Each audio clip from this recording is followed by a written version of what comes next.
Good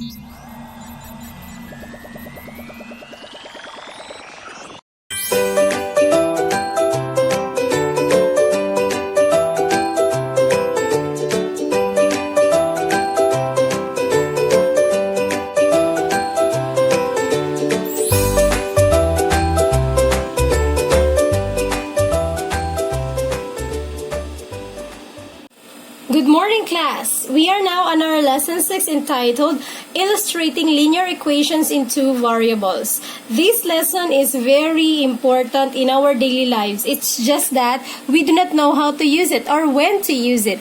But actually, there are many real-life situations that apply linear equations in two variables. Let us have one example.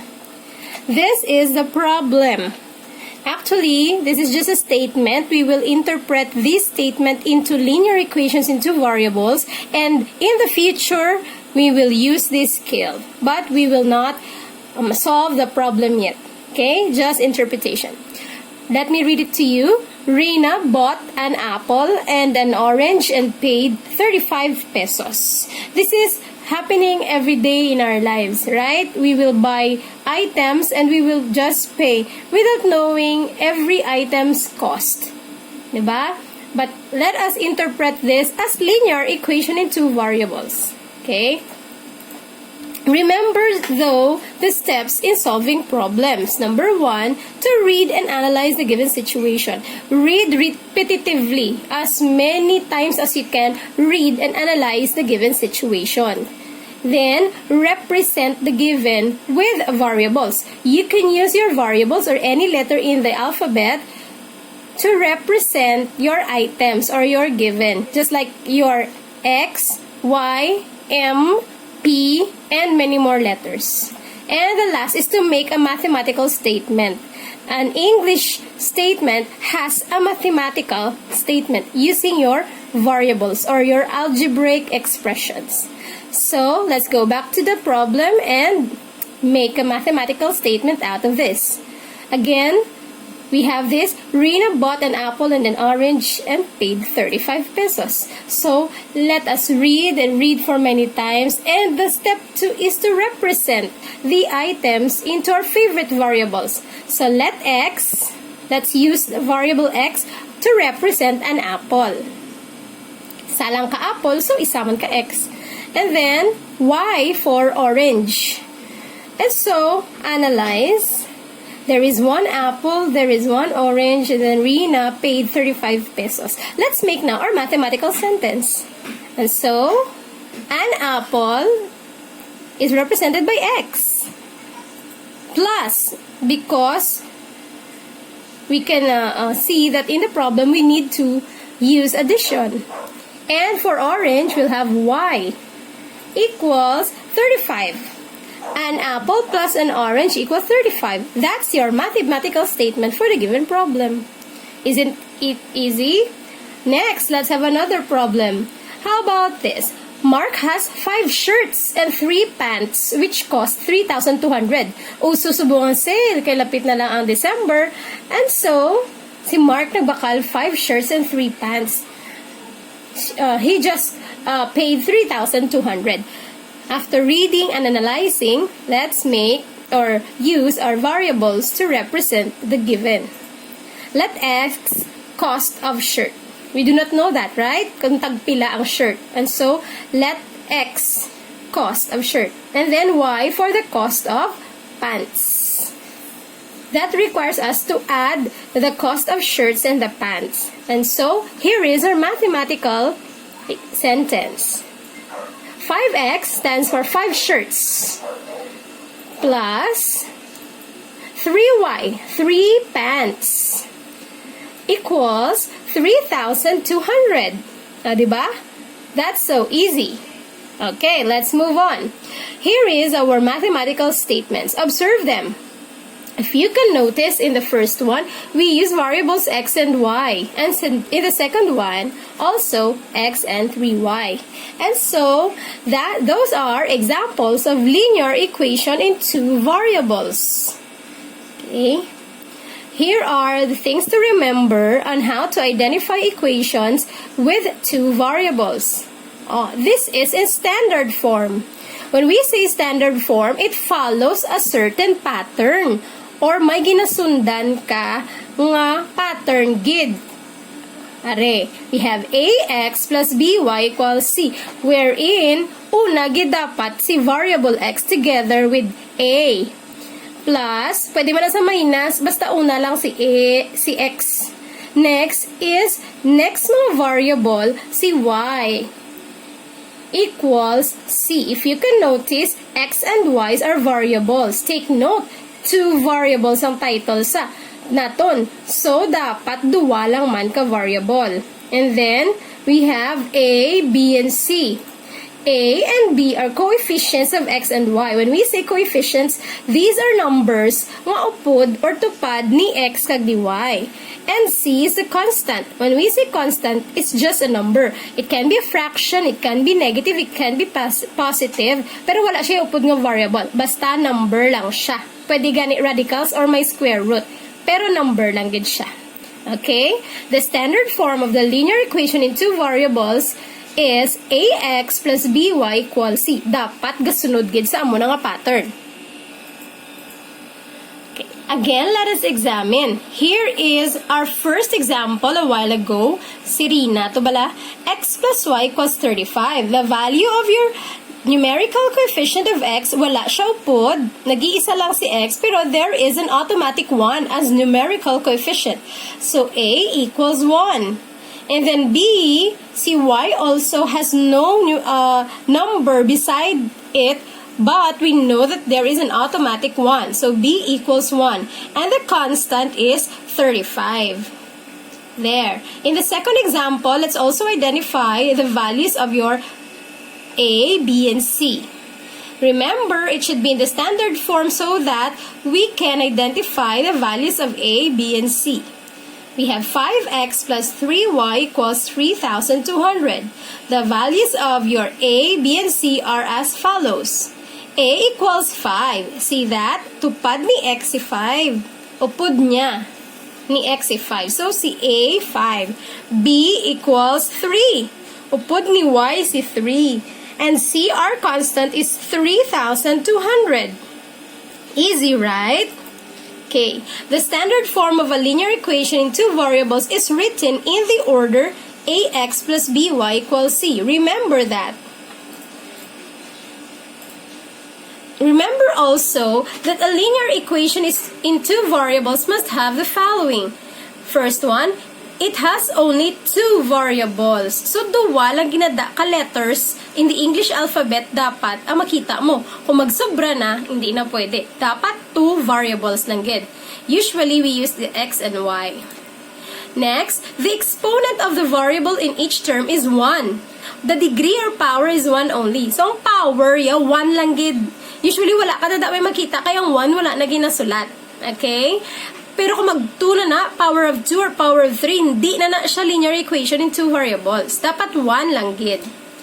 Next, there is no variable in the denominator. When we can see fractions, the denominator must not have a variable. And then, there is no variable inside the radical sign. You know, variables in the denominator and in the radical sign have fractions as power. So, ma-violate na siya sa ikaduwa. Dapat ang power 1 lang. Just like our example here. Let's see. X cubed minus 2y equals 3. Take a look at that. This is just an example. It has two variables, correct? We have x and y, duwa lang gid. Next, the exponent of the variable in each term is 1. The exponent of our first term, x, is 3. And the second one, y, is 1. And so, this example is not a linear equation because it violated number 2. Dapat ang power 1 lang, yet 3. And so, this is not a linear equation in two variables. Next example. Negative 4x plus y equals 1/2. There are two variables, x and y. The degree or power of our variable, x and y, take a look at that. What's the power? It's 1.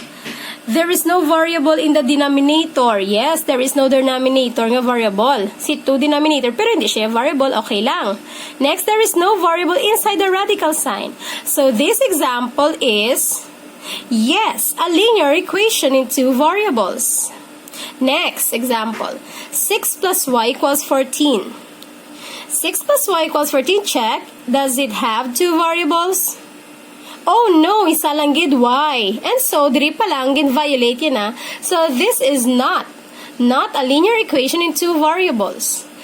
Okay, our last example, we have 5x plus square root of y equals negative 2. It has two variables? Yes, x and y.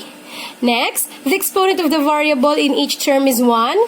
Okay, take a look at this, class. Sa x, 1. Sa y, radicals. There is a note here that there must no variable inside the radical sign because kung i-convert mo ni siya, ang i-exponent or power is a fraction. So this is not a linear equation in two variables. Okay, how about remembering them? A linear equation in two variables must have the following. It has two variables. Exponent of the variable in each term is 1. There is no variable in the denominator. There is no variable inside the radical sign. Just like our example, right? There are two variables. Degree or power is only 1. No variable in the denominator. No variable inside the radical sign. Easy, right? Next, let's proceed to, how about this? Xy minus 9 equals negative 3x. Can we readily say that this is a linear equation in two variables? It is not in standard form. Okay, so how about transforming this in the standard form? Ano gani ang patterns ng standard form? Remember that. That's ax plus by equals c. Okay, so let's transform this into standard form. Copying 6y minus 9 equals negative 3x. First is, take a look at the pattern of our given. Nauna ang y na variable and then constant and then x. But the pattern here in the standard form must una ang x and then ang y. Class, okay lang ang x, dapat positive gid na siya always. Sa sa y, okay lang na siya kung mag plus or minus na da siya. Sa c, same, okay man kung plus or minus na siya. Basta importante, positive ang signs ng numerical coefficients ng x. Okay? Now, we wanted this 3x to be right here in the left side of the equation. And then this constant number only, 9, must be in the right side. And so, let's apply this, what we call the additive inverse property. We will add the opposite sign of the numbers or terms that we would like to transfer. Okay, we would like this 9 to be on the right side and 3x to the other side. And so, we will use their opposite sign. We will add positive 3x and positive 9 to both sides of the equation. Take a look at this equal sign. Ma-add to the 3x and 9. Sa piyak pagid ma-add to 3x and 9. So, nahon ta ha, 3x anay. Ma-add ko 3x, there is the side and to the other side. Also, we'll add the opposite sign of our 9 because we wanted it to be in the next or in the right side. Ma-add ko plus 9 and another plus 9 here. The white numbers are the ones we added. We balance it. So, dapat fair, left side, right side. Okay? This time, let's combine or simplify. Simplified form. May 6y pa to combine, wala. So, copy 6y. 3x, wala. So, copy plus 3x. And then, let's add them. Negative 9 plus 9. The answer is 0. So, no need to write. Just equals. Okay. Negative 3x plus 3x. That's 0. So, no need to write also. Ang nabilin? Positive 9. So, only 9. See? Are we in the standard form? X, ax plus by equals c. Oh no, they are interchanged. And so let's apply the commutative property wherein we can just interchange. Sulion lang or bayluhon lang as long as it does not cross the equal sign.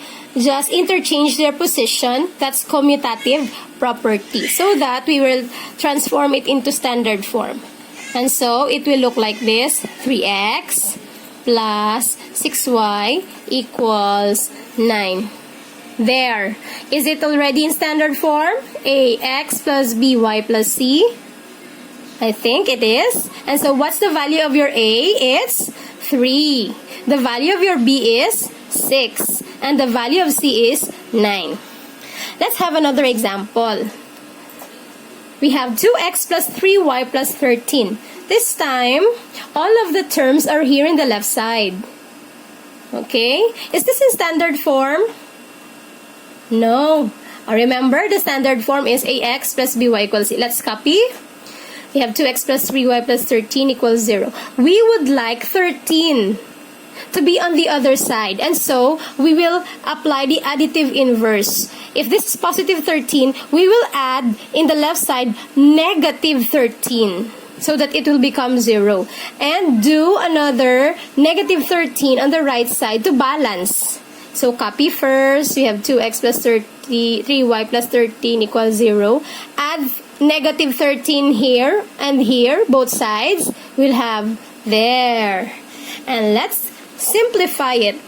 We do not have any term to add to 2x, so copy. This is the simplified form. 2x plus 3y. And then 13 minus 13, that's 0. So no need to write. Just continue with equals. And then 0 minus 13, the answer is negative 13. There it is. Is this in standard form already? Ax plus by equals c. Yes. Okay, so the value of a is 2. The value of b is 3. And the value of c is negative 13. Next example. We have 5 equals x plus 4y. Is this in standard form? Oh, the standard form looks like this. So definitely it's not in standard form. And so let us copy. We wanted 5 to be on the left side, x and 4y to the other side. Let's interchange them by doing additive inverse. So copy 5 equals x plus 4y. We will add your negative 5 to both sides. Okay? Using the additive inverse, add first negative 5, the opposite sign of positive 5. Negative 5. There. And then opposite sign of x. So it's negative x. Negative x both sides. Okay? And 4y. So it's negative 4y on both sides. Okay? Negative 4y. And then we'll simplify. Let's combine them because they are both constants. 5 minus 5, 0. No need to write. Copy. Negative x, negative 4y equals x minus x. It's 0. No need to write. And so, 4y minus 4y, 0. And the remaining is negative 5. You know, we add the additive inverse or the opposite signs of the given so that they become 0. And so that the given will be transformed into standard form. Is this in standard form? Ax by equals c. Yes, but the problem here is our x is negative. Hindi pwede that our x is negative. And so, we will perform the multiplicative inverse. We will multiply all of them by negative 1 so that our x will be positive. So, multiply them by negative 1. We will do also in the next or in the right side to balance the equation para fair. Okay?